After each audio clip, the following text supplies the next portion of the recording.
To our 2018 Jefferson Awards special. Today we are celebrating our 8 nominees and their selfless acts of public service. And next up is a woman who is making a difference with an event that always takes place around Valentine's Day, and for good reason. This is Barb Montgomery. There are a lot of words that describe Barb Montgomery, but just as big, this word, caring. Barb is the creator of the Have a Heart for the Homeless luncheon. The annual event raises money for several shelters around the area. Planning started immediately after Barb retired. I was a teacher at United Township High School in East Moline, my last year of teaching, and I had a homeless student, and it was at the beginning of the year, and I found out that she and her mother could not get into any shelter. They had to go stay in a shelter in Clinton, Iowa, and that disturbed me greatly. That's because Barb can remember a difficult time in her life as well, when her father returned home from serving our country. I loved my father dearly. He served his 30 years, but there was no counseling after World War II. And so, you know, I had been a victim. I mean, now that people are speaking out. So you know, my heart went out to my student, and I had just had to do something. She did, and she got the community to back her. She doesn't take no for an answer, and she's able to, because of her passion and commitment, generate a lot of support. In just 5 years, attendance at the luncheon has tripled.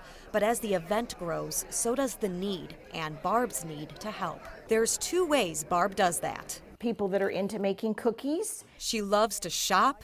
It's a magnet. If it's a heart, I'm there. And she loves to talk. I like to talk, in case you haven't noticed. And so I like to fundraise. Every cent raised goes to the people and places who matter the most, the ones who need the most love.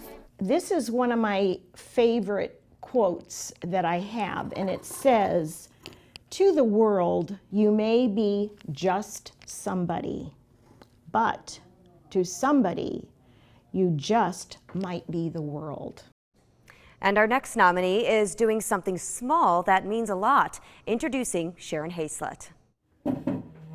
It's a simple mission that's all about socks and children like these. I'll take this home. She brings us socks, underwears, mittens, hat, gloves, those types of things for those children who we see on a daily basis that do not have those types of items. She doesn't have a set time. It's just like, you know, you can just open up the door at any minute and she's walking through the door with a bag. I think he needs some socks. The woman behind the bag is Sharron Haslett.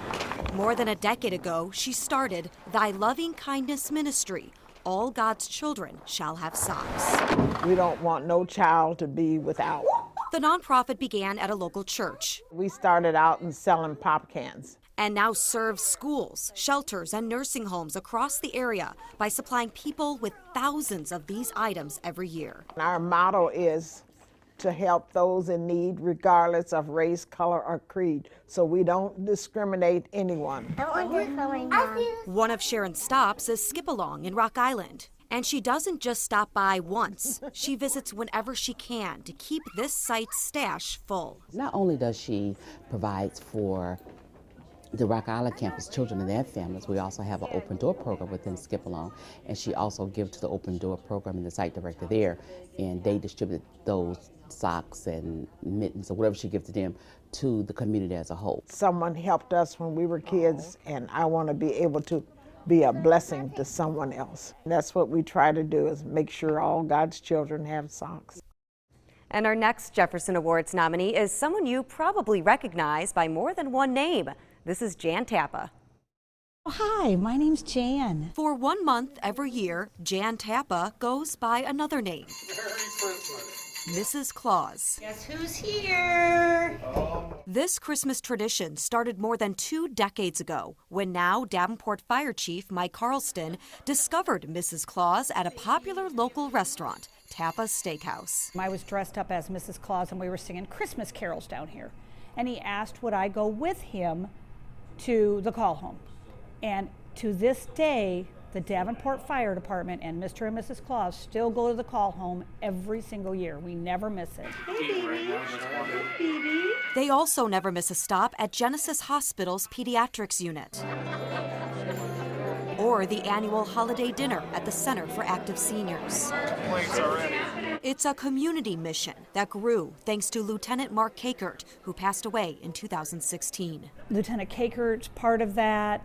We have wonderful nurses that have been part of it, children that have been part of it for over 20 years. To take presents to young people that aren't going home for Christmas and the families are enduring some sort of tragedy or it's been the toughest week of their lives, she adds that smile there and a warm hug and embrace, and you can't beat that. You can find that same smile the rest of the year here at Tapa's. For many, this place is a home away from home because of Jan. It's just amazing, the wonderful love that we get and the wonderful love we're able to give from this restaurant. Whether it's serving food or serving the public, Jan's smile and spirit always stays the same and inspire others to do the same. But if they step outside their box by learning from me, that makes me feel even better. If you hear of a need or want to help, don't hesitate. Just go do it. Go do it. That's great advice for all of us. Well, we have one more nominee to go, our Jefferson Awards finalist and the founder of Jordan's Joy. It's because of Jordan's impact, and his positive attitude that's still touching people. And we're going to continue to spread that joy, and his legacy to other people. We will introduce you to Michelle McMullen, who is spreading Jordan's Joy all the way to Washington, D.C. for the National Jefferson Awards ceremony this week. Our 2018 Jefferson Awards special wraps up right after this.